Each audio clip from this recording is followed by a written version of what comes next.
Hello friend, स्वागत आहे आपल्या यूट्यूब चॅनलवर द मारुती किचन. इथे मी गाजराचा हलवा कशा पद्धतीने बनवते हे तुमच्याबरोबर शेअर करणार आहे. गाजराचा हलवा बनवण्यासाठी आपल्याला सर्वप्रथम असे मध्यम आकाराचे गाजर घ्यायचे आहे. त्यावरचे जाडसर काळे पडलेले साल आपल्याला साळून घ्यायचे आहेत आणि नंतर स्वच्छ पाण्याने धुवून घ्यायचे आहेत. आणि अशी कोणत्याही प्रकारची तुम्ही किसणी घेऊन ते बारीक बारीक किसून घ्यायचे आहेत. त्यानंतर गॅसवर पातेले ठेवून त्यामध्ये तूप नाहीतर तेल पण तुम्ही टाकू शकता.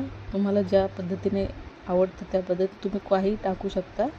त्यानंतर बारीक किसलेले गाजर आपल्याला टाकायचे आहेत आणि चांगलं त्या तुपात नाही तर तेलामध्ये परतवून घ्यायचं आहे आणि 5 मिनटं वाफ काढून घ्यायची आहे. हे बघा, त्याने मस्त वाफ घेतलेला आहे आणि गाजर थोडाफार आपल्याला शिजलेला आहे, म्हणजे 50% तरी आपला गाजराचा हलवा हा शिजलेला आहे. त्यामध्ये 1 ते 2 कप आपल्याला तूप टाकायचं आहे आणि त्यामध्ये चांगलं मिक्स करून घ्यायचं आहे.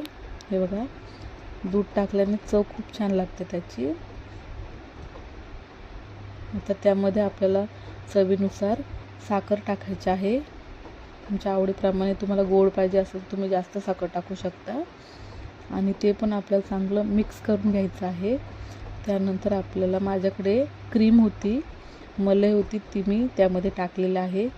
तुमच्याकडे जर खवा असेल ते सुद्धा तुम्ही टाकू शकता आणि चांगलं त्यामध्ये शिजून द्यायचं आहे. त्यानंतर पॅनमध्ये परत तूप टाकून काजू, बदाम, मनुके घालून चांगले परतवून घ्यायचे आहे आणि ते आपल्या गाजराच्या हलव्यामध्ये टाकायचे आहेत. हे बघा, अशा प्रकारे आणि चांगला मिक्स करून घ्यायचा आहे.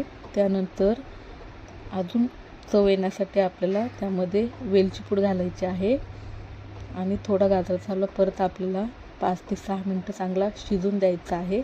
हे बघा, त्यातलं दूध चांगलं सोक झालेलं आहे आणि आपला गाजराचा हलवा चांगल्या प्रकारे शिजलेला आहे. हे बघा, मस्त शिजलेला आहे. अशी जर तुम्हाला माझा व्हिडिओ आवडल्यास लाईक करा, शेअर करा आणि सबस्क्राईब करा.